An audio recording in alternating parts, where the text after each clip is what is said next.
Hello guys, this is R. Welcome back to...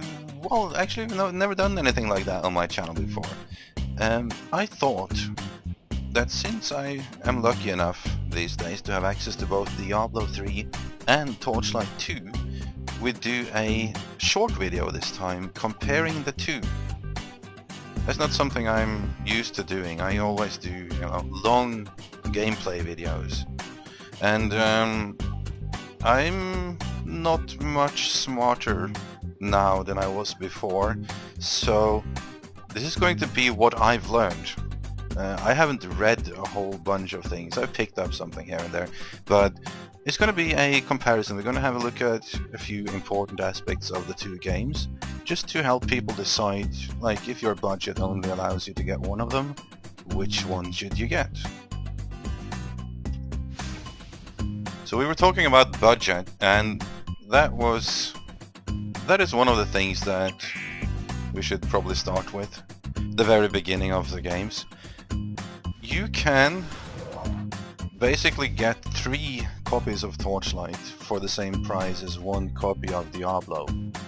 TorchLight 2 and Diablo 3, that is, of course. 4 if you make use of the Steam special offer. So that's a plus for TorchLight, I would say.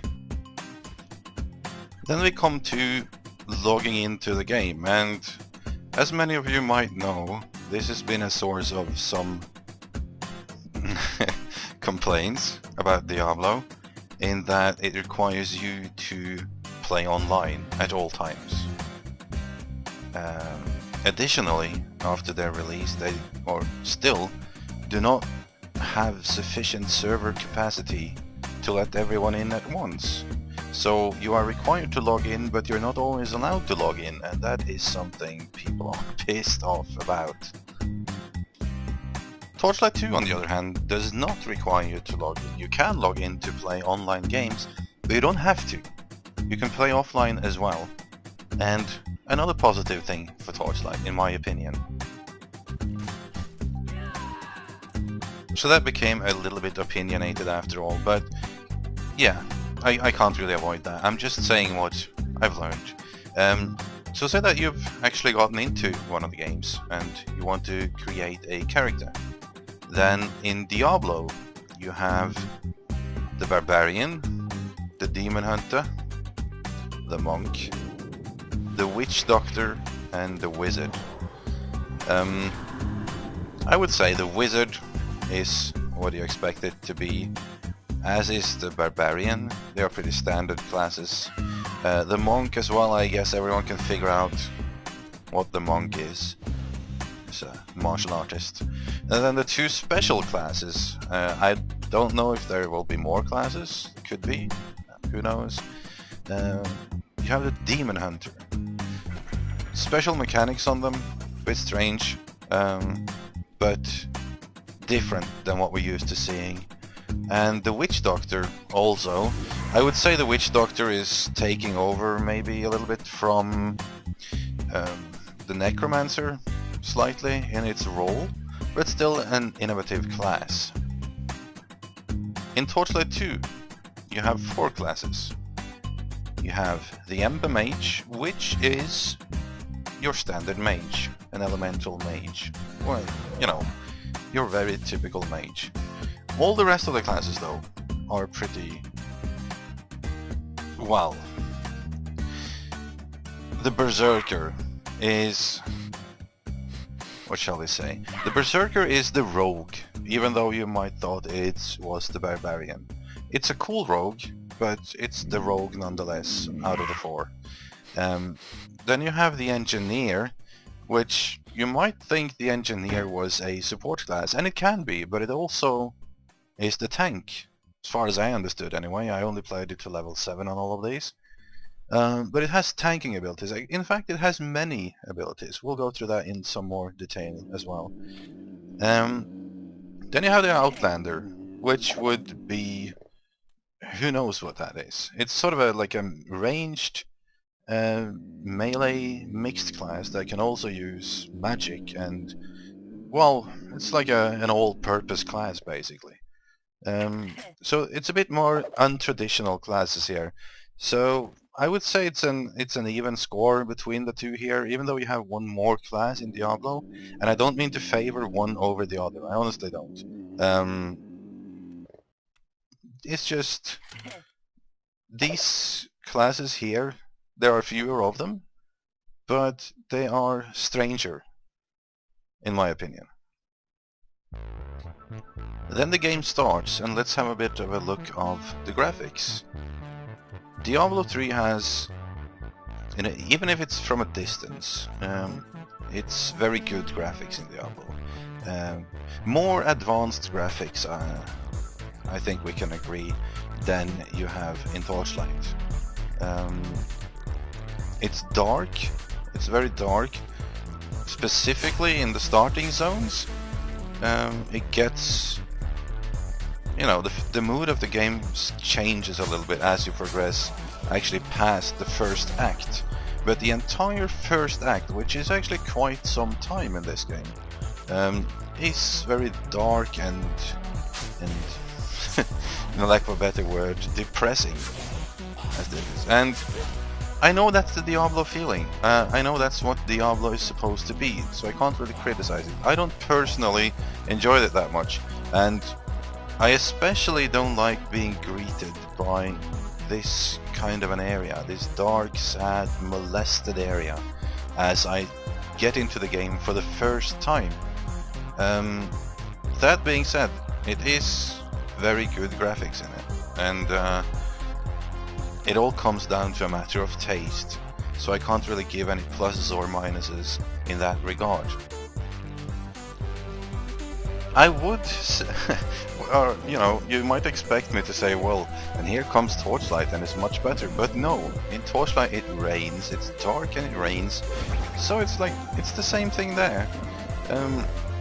I don't understand this game design decision to greet people by destruction and bad weather as you log on to a game for the very first time.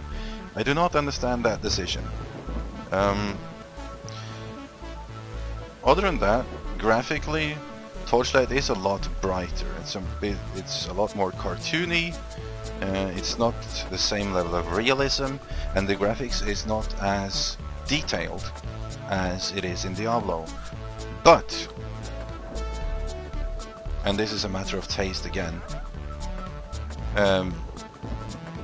yeah, I'm afraid to say so, but I like this type of graphics better, actually. I don't particularly think that realism is always a good thing in games. It is games after all, and you play games for psychological reasons. This type of graphics make me happier. It makes me relax, and so on and so forth. And I'm not talking specifically about this character right now. But they could have done without the depressing starting zone, I have to say. The zones here though are, you get out of this zone a lot quicker. I mean, in like a hundredth of the time you get out of the depressing zone, as opposed to how fast you get out of the quote-unquote depressing zone in Diablo. So as I mentioned, after the first act in Diablo you get out of the very dark zone and you get into a desert zone. And that's a bit better, in my opinion. As you can see, again, you can see a bit more of the graphics now. It's brighter, and yeah, I'm happier, all of a sudden. Takes a while to get here though. I got here at like level 16, while as TorchLight I got out of the first zone, or like the initial zone, within very short time. Where's my heal again? It's been a while. Q, yeah. So what I wanted to talk about here though is the basic interface. After I get rid of these guys. Well, that was a little combat demo. Yeah, I'm realizing this turns into more and more of a let's play after all, and since that's what I do, it's hard to get out of that habit. But yeah. The interface is one of the things that really differs in these games. Let's go through Diablo's interface.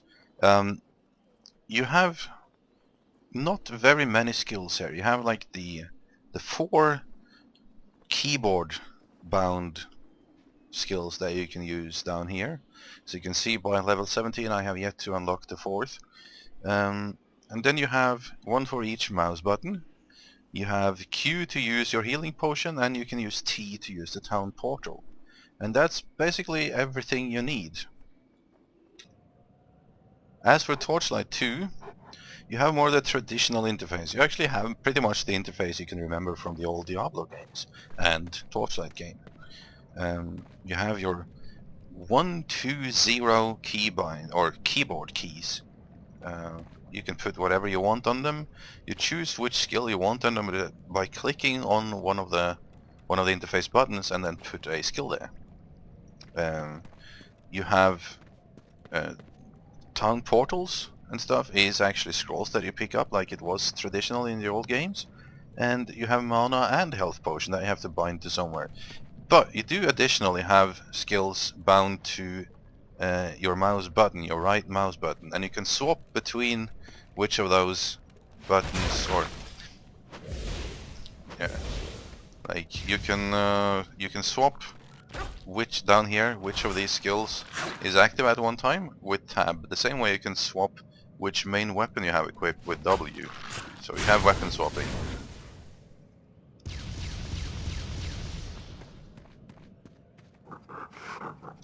You do also have weapon swapping in Diablo 3, I have to mention that. One thing I did not mention in the character creation is that while as in Diablo you have to choose a specific character, you have no customization. In TorchLight you do have customization, although it matters very, very little, so it's not a huge difference. Another thing I forgot to mention is these guys here, companions and pets. There's a little difference between the games there, but they fill more or less the same role. In TorchLight, you have these pets. You can choose them at character creation. You can choose which type of pet you want. They have the purpose of, well, they follow you around all the time. They have their own inventory, some items that can be put on them to improve their stats. They can sell things for you. You can send them back to town. And they can buy things for you. You can give them a shopping list. But they do help you in battle as well. And they are pretty good, actually. In Diablo, you do not have a pet from the beginning, but you do get companions throughout the game, and you can choose which type of companion you want to come with you at all times, or most times anyway. They as well do have some items they can put on themselves, some skills you can choose as they level up. They do not go to town and sell stuff for you, but then again in Diablo it's much easier to get back and forth from town since you always have the town portal spell. So that's a slight difference there between the two games. As for something you're probably much more interested in, how does the skills look? And go see some of my other videos for specifics on that. I have some that demonstrates most skills in TorchLight and some skills in Diablo. You can find it all on my channel. But as a small introduction, let's have a look at this. Here's like one of my spells that I have currently selected to use. And get a look for combat, feel for it, and there is never a lack of things to fight. Much is to be said. Then you have skills like this, looks slightly more impressive. And again, this is mage spells.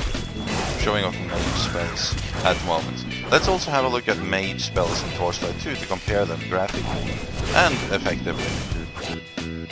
I've just chosen a couple of random spells here now. I can't even remember what they do. Here we have something to fight. That is my wand attack. There is a hailstorm, or whatever it's called. Yeah, hailstorm. And bear trap. And let's find something more to fight. some other types of spells. So there are different kinds, and you can see also stylistically they are very different. These are both mages now. Okay, let's get into the real difference between the games, specifically to the skills, as that's what we were talking about right now.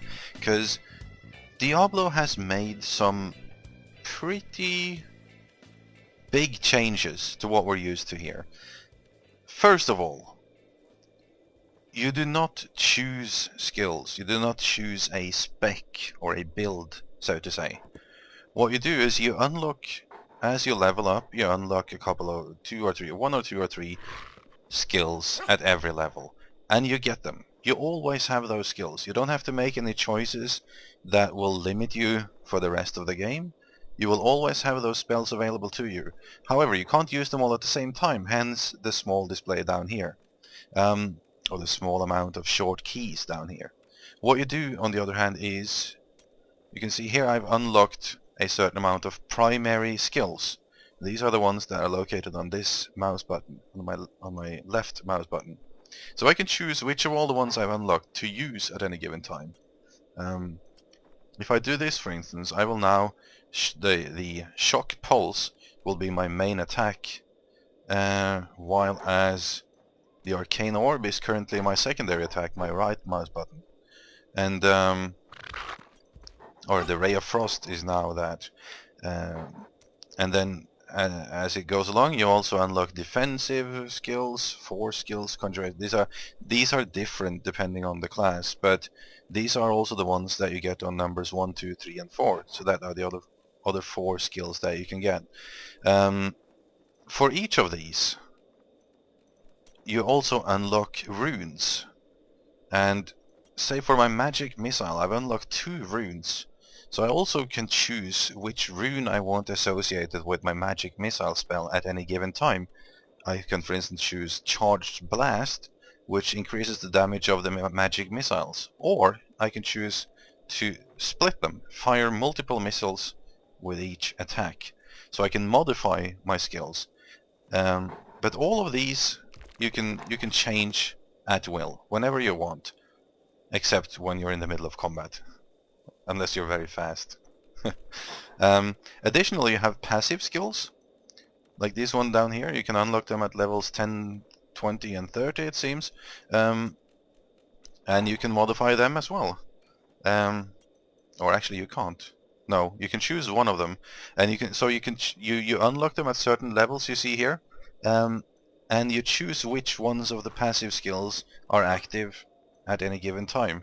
So like right now I can only have 1 active passive skill, but at level 30 I can have 3 active passive skills, and I can choose any 3 of these here.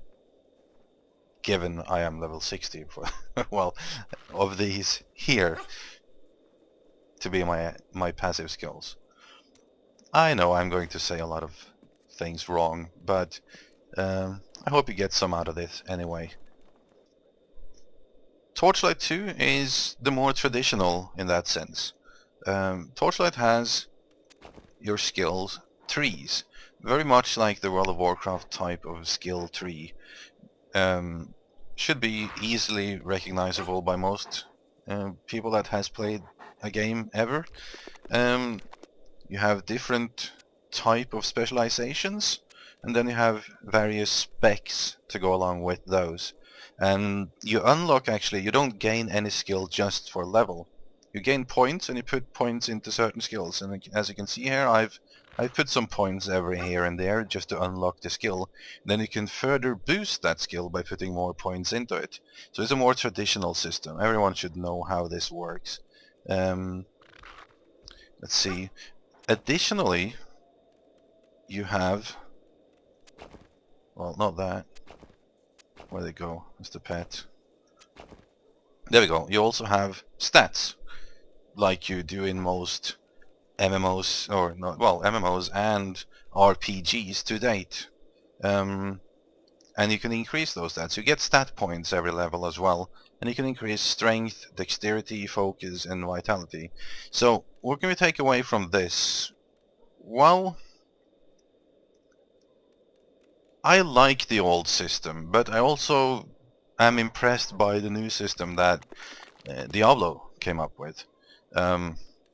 So, to be perfectly honest, I was a bit skeptical about Diablo's system to begin with, but it's a hard decision. It's a hard decision because the only one thing I don't like about the system in Diablo is that you always have all the skills, which means you can't really be unique because everyone has them. All they have to do is open a screen and choose the same skills as you do.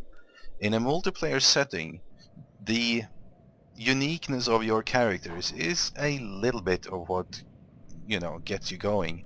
On the other hand, the positive thing is that you never spec wrong, which was a big problem in the old Diablo games. So it's a matter of preference again. I like both. I do. I can't really say one or the other, but I will give Diablo a couple of extra points for innovation in that sense. One thing to be noted though in TorchLight is that you get special skills, and you might do in Diablo 2, I don't know, I haven't ever received any, but I got it pretty quick in TorchLight. And what I'm talking about here is that you can find a scroll that ends up here, you use it, and then you learn a spell, temporary spell or permanent spell, which gives you additional skills that you can put down here. So that's it adds some variety to it. Okay, lastly, and this is one of the other important differences between the two games, is multiplayer. Because as you know, Diablo 2 requires you to be on at all times, and that has another use, which is that I can now go in here and I can say just open the game to the public. What it does is anyone can join my game, which is fine. It's a cool feature. One thing that took me by surprise is that I can actually go down here, choose a friend, like this, right-click the friend, and say I want to join that friend's game,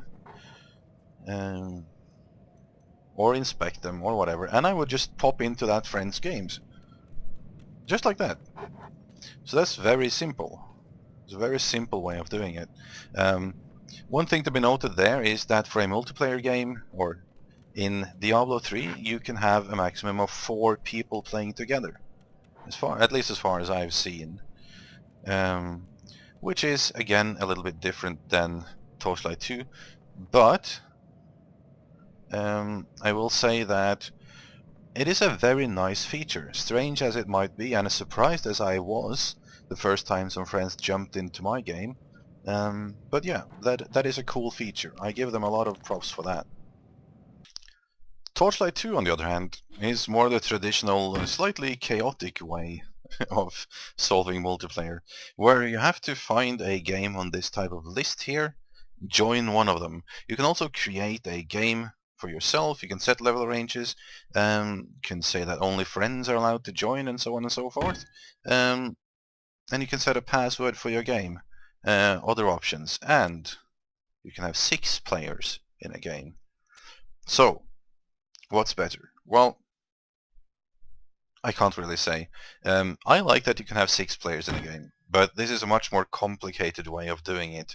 More controlled, perhaps, but yet more complicated. So there are good and bad parts about both of them. I'm not going to decide which is better. That's up to you guys. What do you want to do? But that is the differences between them.